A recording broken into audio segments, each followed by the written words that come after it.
चूहिया का स्वयंवर।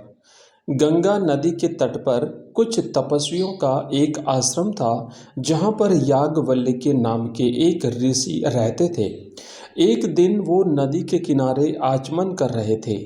उसी वक्त आकाश में एक बाज अपने पंजे में एक चूहिया को दबाए जा रहा था, जो उसकी पकड़ से छूटकर ऋषि की पानी से भरी हथेली में आ गिरी।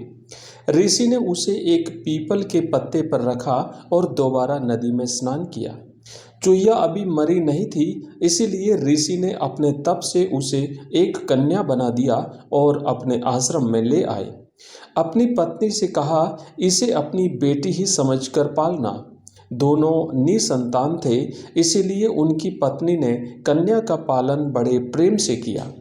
कन्या उनके आश्रम में पलते हुए 12 साल की हो गई तो उनकी पत्नी ने ऋषि से उसके विवाह के लिए कहा। ऋषि ने कहा कि मैं अभी सूर्य को बुलाता हूँ, यदि यह हाँ कहे तो उसके साथ इसका विवाह कर देंगे। ऋषि ने कन्या से पूछा तो उसने कहा, यह अग्नि जैसा गर्म है, कोई इससे अच्छा वर बुलाइए। तब सूर्य ने कहा, बादल मुझसे अच्छे हैं जो मुझे ढक लेते हैं। बादलों को बुलाकर ऋषि ने कन्या से पूछा तो उसने कहा, यह बहुत काले हैं, कोई और वर ढूंढिए। फिर बादलों ने कहा, वायु हमसे भी वेगवती है जो हमें उड़ाकर ले जाती है। तब ऋषि ने वायु को बुलाया और कन्या की राय मांगी तो उसने कहा, पिताजी, यह तो बड़ी चंचल है, किसी और वर को बुलाइए।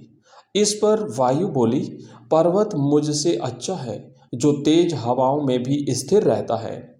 अब ऋषि ने पर्वत को बुलाया और कन्या से पूछा।